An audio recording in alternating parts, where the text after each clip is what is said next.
The Silent Letters podcast is an extension of the Slater's Playhouse advice column. Like the blog, the podcast focuses primarily on responding to letters related to love, sex, romance, and relationships. However, the podcast airs some of our coaching sessions. Though everything we say during our podcast may not be what each and every person wants to hear, just know the advice is situational and catered to a specific person. With coaching, we do not tell others what they need to do. However, we provide them with suggestions of what they can do. Our coaching sessions are not a replacement for therapy. We focus on the future and look to the past for guidance only. If you desire to have a coaching session with us, please schedule your appointment on our website. If not, feel free to submit your letters to our advice column. And welcome to the Silent Letters podcast. The question for this episode is, how do you distinguish between the person that you want and the person you need? This is a tough question to answer. This is one of those things that I cannot answer for certain. However, there's a way for you to find this answer yourself. The question I have for you is, are you willing to be honest with yourself? And are you comfortable with doing introspection? I do not want to be assumptive towards your dating history or your current standing. You could have been with others romantically or have been single up until reaching out to us. Whatever the case may be, I think this advice will be helpful to you nonetheless. First, you have to understand that sometimes your wants do not always match what you need in a partner or partners. People often want the chance to date their favorite celebrity, but that celebrity may not be the person that you need. Sometimes what you need turns out to be something you no longer want. To illustrate this properly, let's imagine that you are thirsty. At this moment, your need is to have something to quench your thirst. You go to the store and purchase a gallon of water or whatever your preferred beverage may be. After you purchase your beverage, you end up quenching your thirst and put the rest of it up until you are thirsty once more. Sometimes we find partners who fit either category. We aim for that person that provides the instant gratification of amusement. They are attractive to you. They have the finances. They have the look. Others may want their attention, but they have chosen you. This is the person of want, but no need. This is the person that has a singular quality about them. There is no depth. This is not to say the person does not have true depth, but the totality of the relationship lacks depth. In other words, this is a superficial relationship. Now, let's address the need. Now, just as a caveat, the intricacies of finding a person you need in your life and the societal pressures of finding someone you quote unquote need can be a whole podcast in and of itself. Don't get me wrong, it's not a bad thing to need someone, but there are some downsides to it.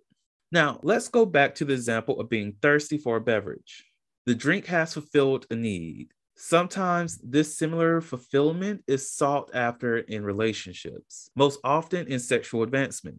This is more so a want that has survived under the guise of a need. Many of us create our own guises and identify our wants for our ideal partners as things that we need.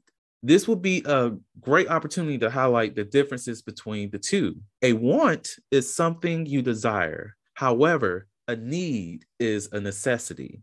Think of wants as conditions a person must meet and need as sustainable fulfillment. For a deeper dive on identifying conditions, we recommend reading Chapter 7 of The Essential Guide of How to Be a Hoe. Now, you may be asking, but what are the downsides to needs? I am getting there, I promise.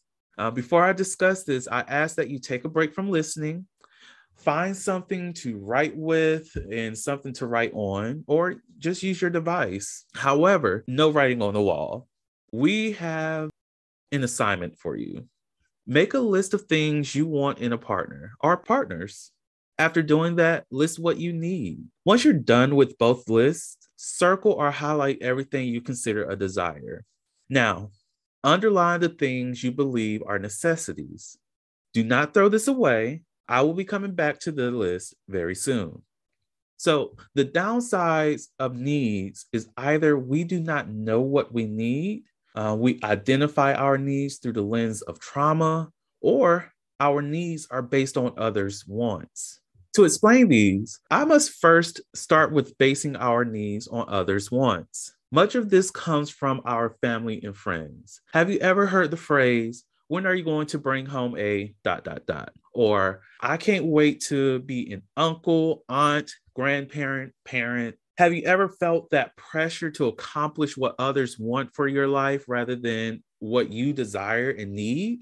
This is just one of the downfalls of needs and how we view them. This is a common example for those who have been in a relationship before, the need for having your partner in your life. This form of need often presents itself within a codependent relationship or a toxic abusive relationship. The use of toxic abusive relationship is to include relationships that are manipulative, verbally, emotionally, or physically abusive, or lacks mutual respect. This example may seem as though it is extreme. However, relationships that fall within this category are more common than one may think. The same can be said about the codependent relationship, a topic for another episode.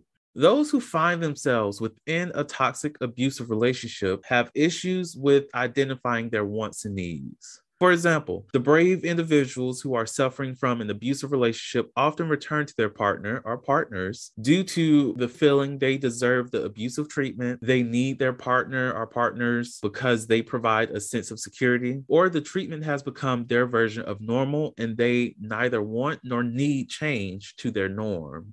Some have an issue with understanding they do not need the partner, but want to be with them. However, the issues here are deeper than what I'm presenting them thus far. The toxic abusive relationship is an example of identifying one's needs through trauma. Identifying one's needs through the lens of trauma also includes less severe circumstances. Believe it or not, financial insecurity creates trauma. A person may desire a wealthy partner in order to escape from their financial situation. Trauma similar to this can be found within housing insecurity, insecurities based on self-esteem, or failures in trust. Failed relationships, be it a platonic friendship or something romantic, may impact how we see future relationships. Most definitely if you are the type of person who tends to generalize. The trauma does not have to be severe to impact how we identify what we need in a partner. Now, I come back to the original question.